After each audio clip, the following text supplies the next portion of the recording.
está a cargo de la doctora María Librada Chu. Ella es profesora adjunta de la Universidad de Illinois y su conferencia se llama Understanding the Impacts of Environmental Stressors Through Watershed-ecosystem Dynamics. Professor Chu, please welcome.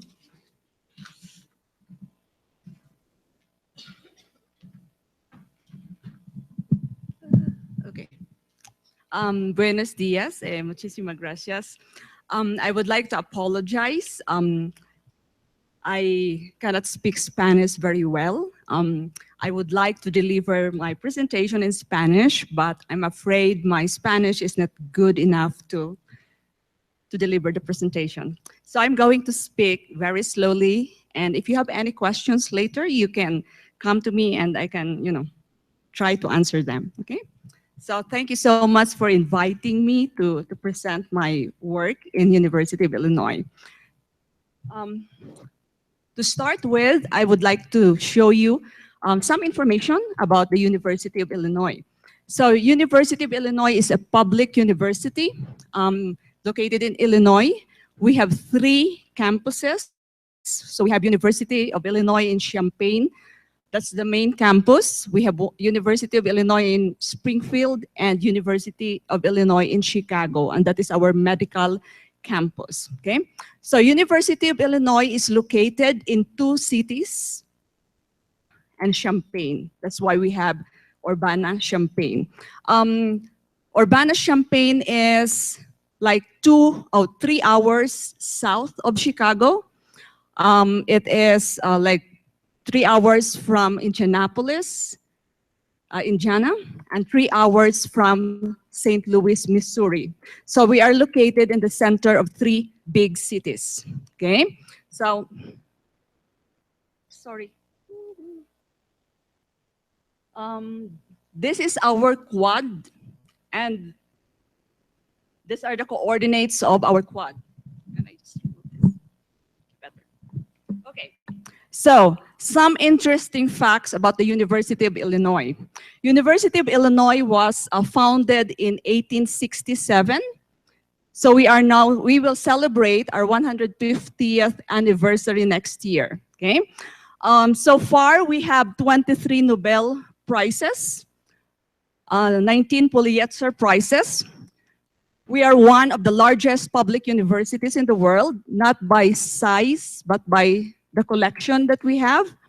Our current ranking, we are the 11th public university in the US.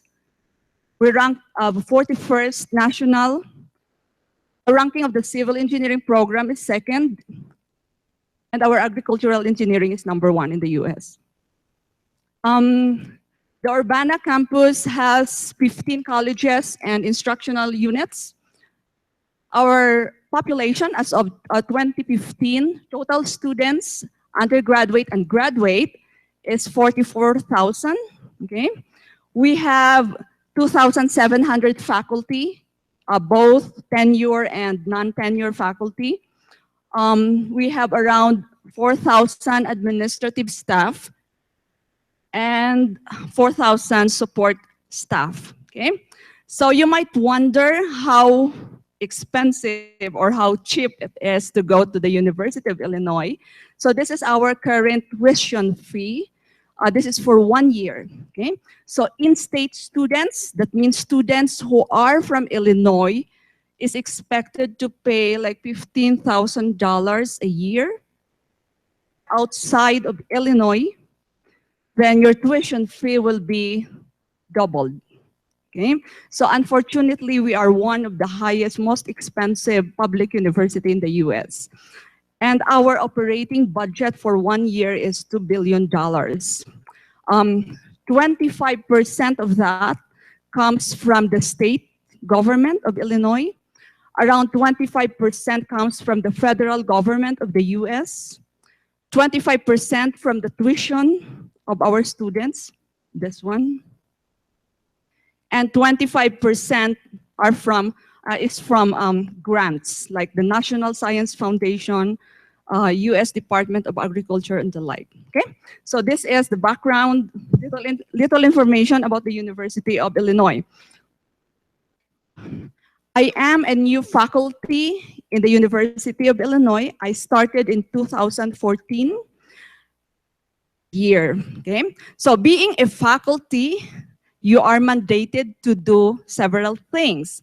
So my appointment is 50% teaching, which means for us is one course per semester. That is 3 hours per semester. That is okay. And the other 50% is to conduct research. The biggest, I guess, the biggest work of a faculty is to look for money, funding, yes, to conduct our research. So we are actually more of an entrepreneur than a scientist sometimes. So we have to look for money to pay our students and to do our research. So this is our group. Our research is focused mainly on, right now, into ecosystem and watershed and ecosystem dynamics. So we are doing mostly environmental modeling, and these are some of our research focus. Most of my students are from Colombia, from Bogota, and from Bucaramanga, because I am married a Colombian. That's it. Okay, so let me start my presentation proper.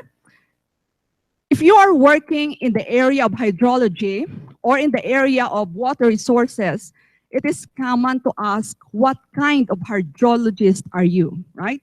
And I am not talking about whether you are a good hydrologist or a very good hydrologist, okay?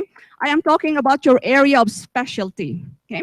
So some people work with surface water, okay? They are surface water hydrology, and their domain is the surface, rivers and lakes, for example. There are hydrologists who work with the groundwater, right? And their domain is the aquifer. Okay, that is their area of specialty. Or there are scientists who work with soil, water plant interaction, okay? And their domain is the vadose zone, right? Now, this compartmentalization is very normal, very common. This is how we were educated, right?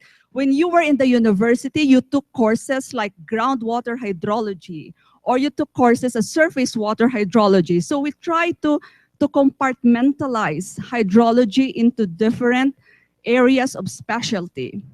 But if you think about it,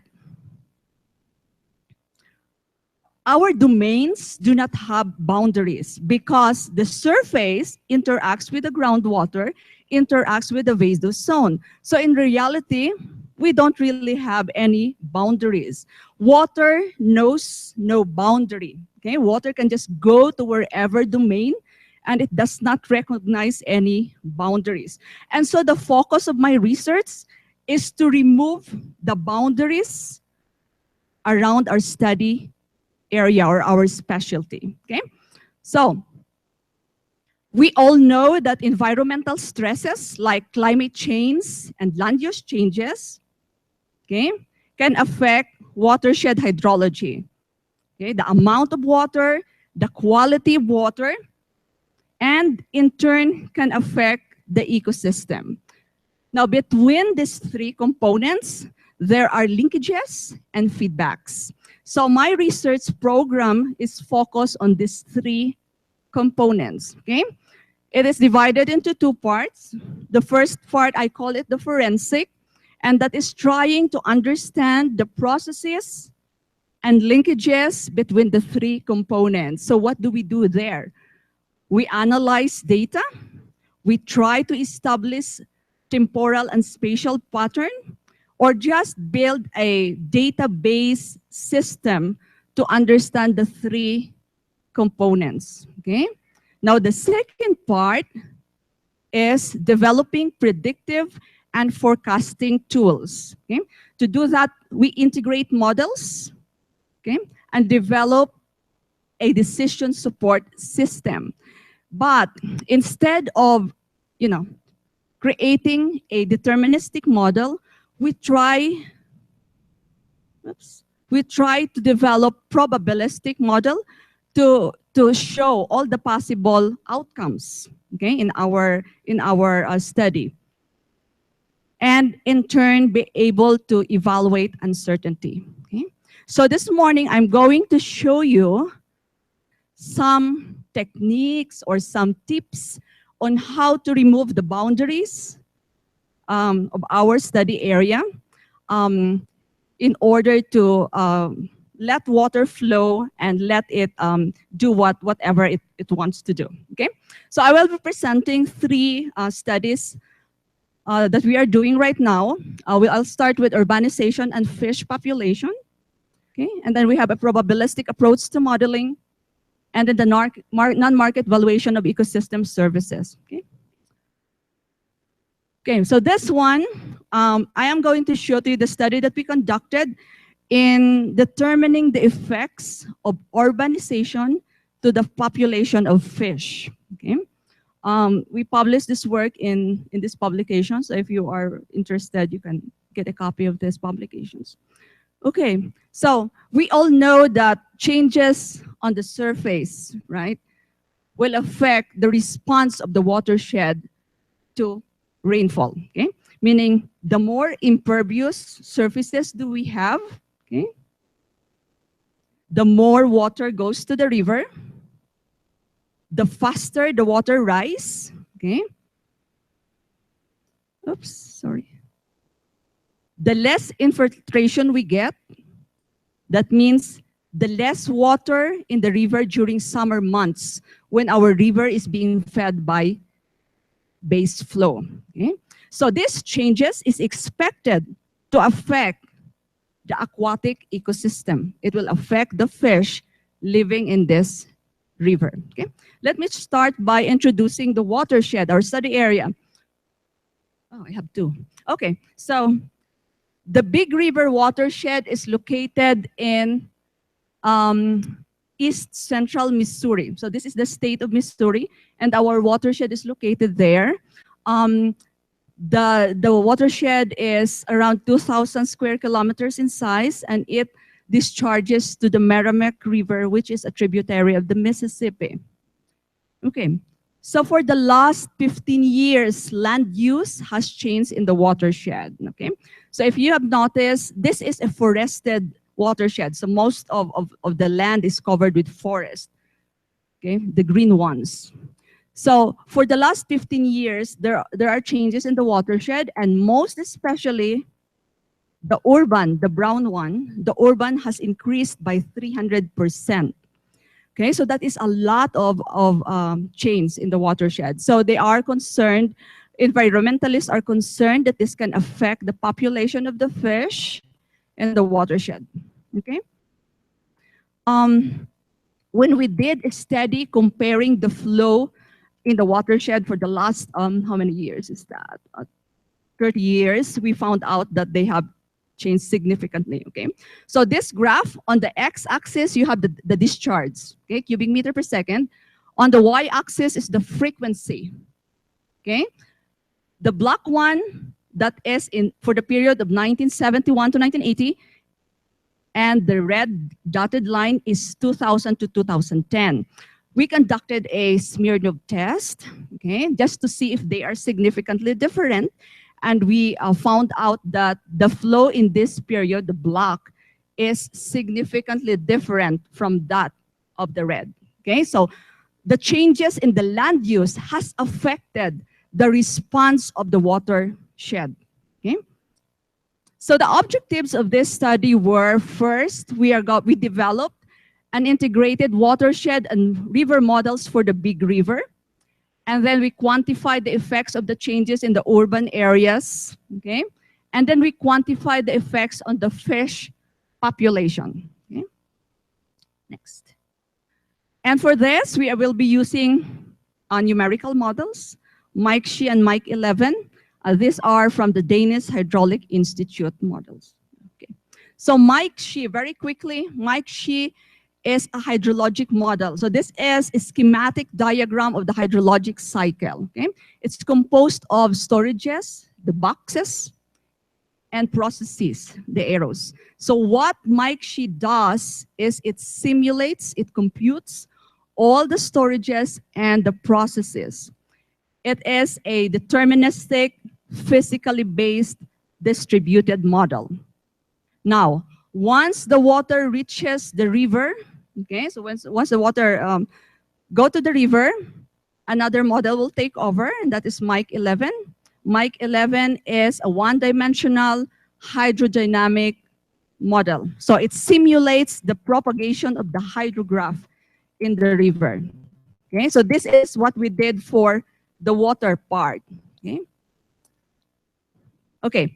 Now to simulate urbanization, okay, this is a scenario-based experiment. So to simulate urbanization, what we did is we started with the original land cover, which is 2006. These are the grids, the squares. They are 30 meters in size, okay? And this is the original. So if this is the urban cell surrounded by forest, agriculture, water, and bear, for example, what we did was we replaced all the cells surrounding the urban by an urban cell, okay? Except if it is water. Okay. And this is our first expansion. And then we continue doing this. So the rationale behind this is normally urban areas expand from existing urban areas. So this is an existing urban area, and this will be the expanded urban areas. So we did this 1 time, 2 times, 3 times, 5 times. Okay? Okay, so these are now our expansion. The orange is the urban area. Okay? When we expanded it 1 time, we expanded our land cover by 130%. Second expansion, third expansion, fourth, and fifth. The current rate of urbanization is similar to this. Okay, 300% is the current rate of urbanization in that watershed. Okay. So what we did then is we ran our model for 22 years. Everything in the model is remained constant except for the land cover. Okay, so we use our projected land cover and run the model for 22. Then we evaluate the changes in the water depth, velocity, and discharge. Okay, so it's really a very simple procedure. So I'll just show you some of our results. Okay, this is one of our results. This is for discharge, 22-year period. X-axis, the discharge. Y, the frequency. Okay, the black one, that is the original land cover. The second one, when we expanded it the first time, or 100%, and the blue one is for the maximum expansion that we did, which is 500%. Okay, so the average discharge in the watershed is around 25 cubic meter per second. And then when we expanded it 1 time, you can see that it increased by 40 to 90%. Okay. A 20-year flood is around 50 cubic meter per second. And when we expanded it, then we have an increase of 45 to 110%. Okay? You have to take note that original is the black, the new ones are the red and the blue. Okay? Oops. And for a 100-year flood, we found an increase of 20 to 100% increase. Now, so what's the implication? So what if the discharge increased? Okay, so the original land cover, our average discharge is 25 cubic meter per second. For 22 years, there are 194 occurrences of this event, meaning to say 25 cubic meter per second occurred 194 times. Okay, now if we increase our urban areas by 100%, this number increase. So from 194, it will increase to 268. Okay? So that means when this one increase, we will have increase in erosion. Okay, it is expected. We will have increase in sediment load. Okay? Our bank instability will also increase. The aquatic habitat can also change. And these are very important environmental impacts. Okay? So what we did then is we tried to evaluate the effects on this in the fish population. So we were able to get fish data and from the Missouri Department of Conservation. So this is what our fish data look like. We have 44 sampling sites, okay? You can see that in red triangle. For every site, we counted 6 to 58 species, okay? Different kinds of fish, 6 to 58 different kinds of fish. The sampling period was from 1981 to 2009, okay? Now, the relationship between fish and the flow variables was established using a simple regression analysis, okay? So, we let the fish population, which is on the left side of the equation, be equal to this variables. So it is a regression equation, okay? In which your CV there is the coefficient of variation, and then you have the principal components of the flow variables that we generated from our modeling, okay? Now, of course, different species will respond differently to changes in flow. So our model, we consider the different species as well. So we have a model which considered all the species. We have a model that considers Centrarchidae. I do not know if you know this fish. I don't even know them. Bass and sunfish, and then we have Cyprinidae and Persidae. So we consider the effects on different kinds of fish. Okay, so I'm going to show you some of the results that we have. If you're interested to see all the procedure, I can give you access to the papers that we published. So these are the results for Cyprinids and Centrarchidae. This is what they look like, roughly, okay? So the first one is for the Cyprinids. So these are the pictures, some examples of fish in this family. Now you can see here on the axis, this is the percentage change, okay? So from negative 14% change to 198% change, okay? The circles that you can see are the sampling sites, okay? The colors tell you the change. So for example, the red ones, the ones that I encircled here are the ones that has the highest change, okay? So if you can see, for this family, it increased by almost 200%, their presence, okay? They are becoming more common. They are invading, okay, the river. They are the invasive species in the river, okay? Now for Centrarchids, okay, so these are what they look like. The opposite was found. They seem to decrease in population, okay? And you can see that most of them have this one. So this one experienced the decrease. Oops, they are becoming less common. So you can see the pattern of the invasive species, the prey, and the predator with a very simple modeling exercise. Okay? So I want to move on to the next topic. This is now done by my students. Okay, so this is the probabilistic approach to modeling. This is partially funded by the U.S. Agricultural Research Service. It is a small project, and my master's students from Bucaramanga, Andres, is the one performing the research for me. Okay, now my research is on modeling. So modeling is a mainstream in my job. We do modeling a lot, and modeling per se is easy. Okay. The process of modeling, running the model is easy. What is difficult is trying to understand and to justify your results given the uncertainty that the modeling process has, right? Running a model is very easy. You can do it in one day. But trying to explain and to justify the results that you got is a different story. And so uncertainty is very important in modeling.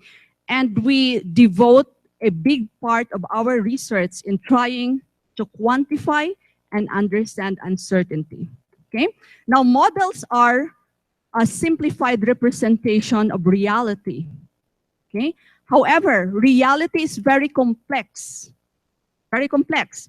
And so one output from the model cannot really represent reality, right? We need more outputs to represent reality. And so we use uncertainty analysis to determine a spectrum of model responses. Okay? Now, I will argue that models cannot really be validated. Okay, I have to go fast. So models cannot be validated, meaning we can never tell if our models are correct or wrong. Okay? What we can do is we can just determine the capacity and the limitations of our model in representing the real life. That's all that we can do. Okay? So these are the reasons why we have to do uncertainty. Okay? So because we want to be accountable, we want to know everything in uncertainty analysis. So the objective of this study is to develop a methodology that will assess the effects of land management practices. And we are going to use two tools, hydrologic modeling and global uncertainty analysis. Okay, we are using the APEX model. Very quickly, APEX model is a hydrologic model. You can input land management practices. It was developed by the US Department of Agriculture, ARS. Okay. Oops. The watershed that we are using for this study is the Fort Cobb watershed. The Fort Cobb watershed is an experimental watershed, which is also being managed by the US Department of Agriculture. So this watershed is highly monitored. So do not be surprised why we have a lot of rainfall station in this watershed, because this is highly monitored watershed. Okay, USDA conducts its study in this watershed. Okay, so the tools that we are going to do is uncertainty analysis. Okay, uncertainty analysis is simply propagating the uncertainty in your inputs using a model. Oops. Okay, to the model output. So input, model, output. This is uncertainty analysis. Okay. And sensitivity analysis is trying to break this down into the different inputs. I have to go very fast. If you have questions on how to do this, please let me know later, okay?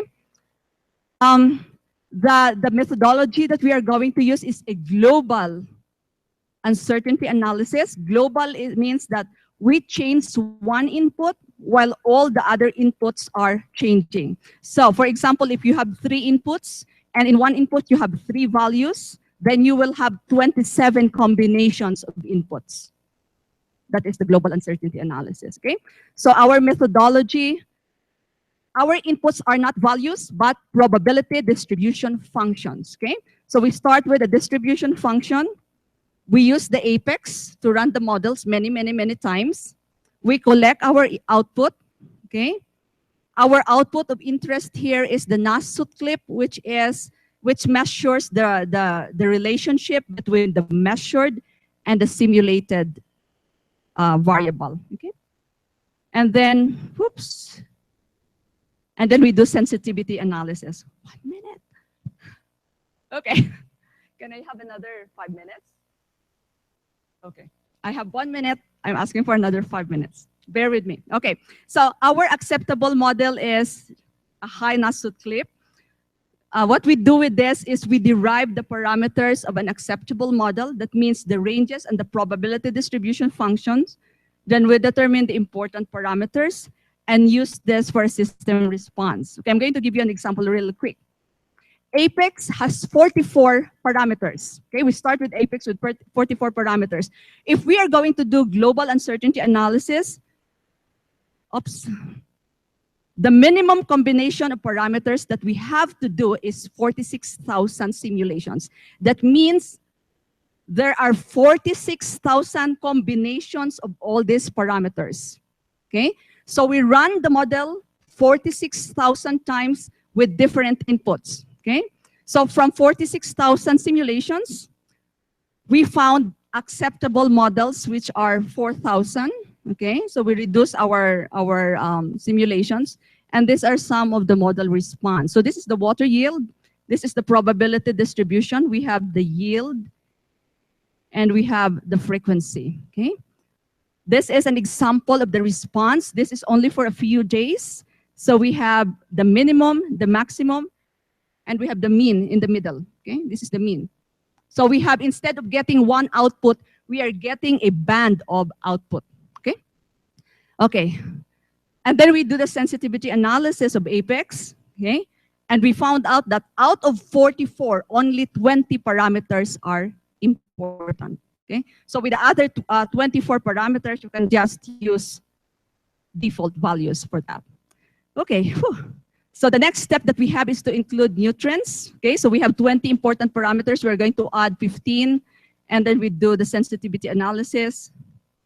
And this would be our final model. Okay, very last presentation, very last. Okay, so non-market valuation of ecosystem service. Whew, this is a new grant that we got from the US Department of Agriculture, okay? So we started supposedly in January, but we haven't really started. And we are supposed to end in January 2015. So this is a $500,000 grant from USDA. And the one who's doing this is Alejandra over there. She is a graduate of National. She's doing her PhD with us. Okay, so the research interest, what we are going to do, I think I'm going to skip this one. Because okay, what we are going to do in this research is we are going to put value, okay? We're going to put value, economic value, to our ecosystem service. Okay? Economic value, this is a usual benefit and cost analysis is a very common method if we want to analyze the effects of the economic consequences of environmental decision. Okay? How much will it cost to do something and what will be the benefits? Now, non-market value is different though. Non-market value, these are the values that people assign to economics good even if they're not going to use it. For example, if you donate $200 to a fish conservation, but you do not eat fish, $200 is the value of the fish conservation to you, okay? So this is the money that you are willing to give even if you are not going to use the goods, okay? That is market value.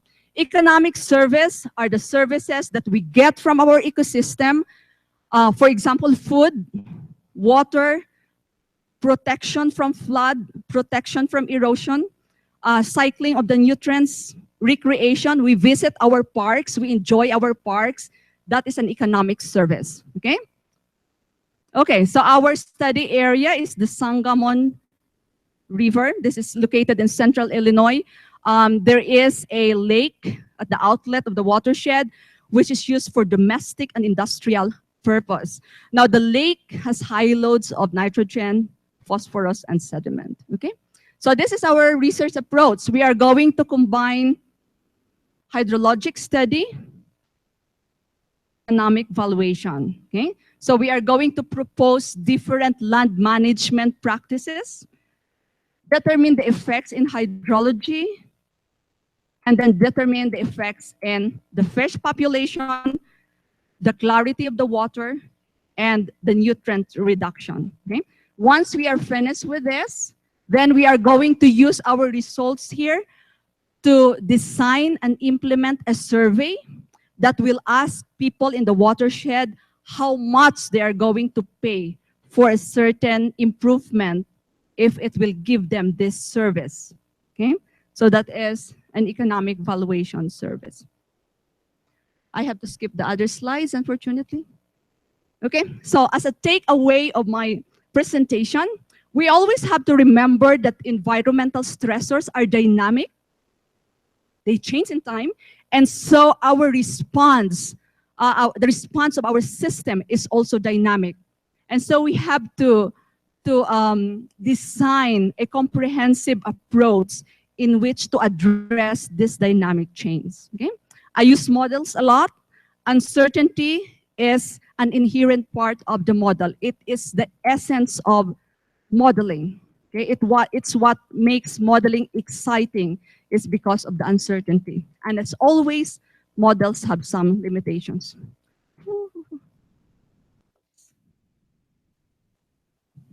Okay, so that's it. Thank you so much.